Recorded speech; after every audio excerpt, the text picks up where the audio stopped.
సుబ్బారావు ఏమైంది? బండి స్టార్ట్ అవుతలేదు సార్. స్టేషన్కేగా. సులేమాన్ పేటలో పాస్పోర్ట్ ఎంక్వైరీ ఉంది సార్. ఆన్ ది వే కదా, చూసిన వెళ్తాం పదా. సరే సార్. 8-2-167 సార్. ఆ సత్యనారాయణ ఇల్లు ఇదే సార్. ఓకే సరే నువ్వు వచ్చే. అలాగే సార్.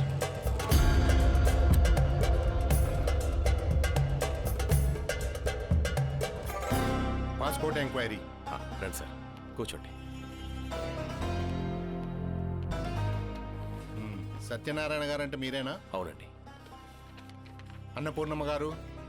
అన్నపూర్ణ సార్. నమస్తే అండి. నమస్తే అమ్మా.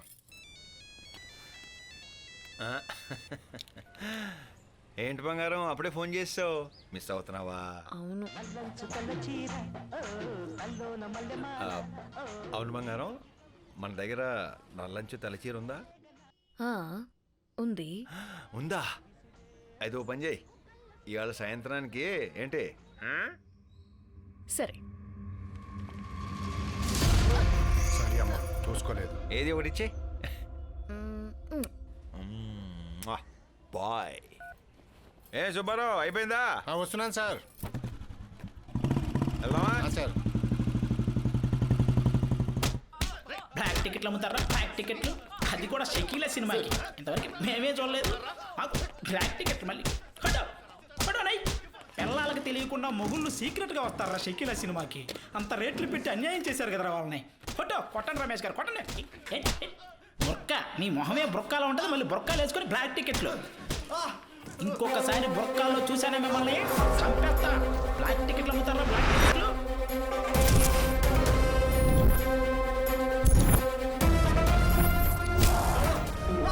సుబ్బారావు సార్. ఇందాక పాస్పోర్ట్ ఎంక్వైరీ చేసిన పేరేంటి? సత్యనారాయణ సార్. మరి వాడి ఇంట్లోకి బుర్కా వెళ్ళిందేంటి? బుర్కానా?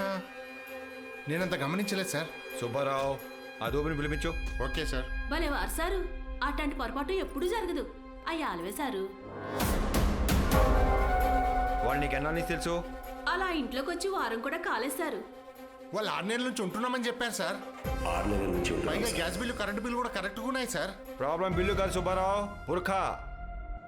హలో సత్యనారాయణ గారు, మే ఐ కమ్ ఇన్? మీరు పాస్పోర్ట్ అప్లై చేశారు కదా? పాస్పోర్ట్ ఎంక్వైరీ అయిపోయింది కదా? పోలీసు ఎంక్వైరీకి తెంగరోడు సోమనానికి లెక్కలుండవు మాస్టారు. ఎన్నిసార్లైనా జరగచ్చు. అబ్బాబ్బాబ్బా, మా దేవుళ్ళందరూ ఇక్కడే ఉన్నారు. సత్యనారాయణ గారికి దైవభక్తి బాగా ఎక్కువ అనుకుంటాను. ఏకంగా దేవుడు పట్టాలతో గోడ కట్టేశారు. అన్నపూర్ణమ్మ గారు పేరుకి తగ్గట్టు లక్షణంగా ఉన్నారు. ఆ చక్కటి చేతులతో చల్లని మనుషులు ఇస్తారా? ఆహా, ఏం సంస్కారం. అన్నీ బాగానే మేనేజ్ చేశారు. మరి ఈ బుర్ఖా ఏమిటో? అడిగేది మిమ్మల్ని సత్యనారాయణ గారు, ఈ బుర్ఖా ఏంటి అని. ఎంక్వైరీకి వచ్చావు, ఎంత కావాలో తీసుకొని తోపేయ్. ఎంత ఇస్తారేంటి? 2. రెండేంటి చీప్గా? 5,000 లక్షలా? రేయ్, నీకు సలీం బత్కల్ తెలుసా? ఆడెవడు? ఈ బుర్ఖా కుట్టిన టైలరా? రేయ్, నీకు నా బ్యాక్గ్రౌండ్ ఏంటో తెలుసా?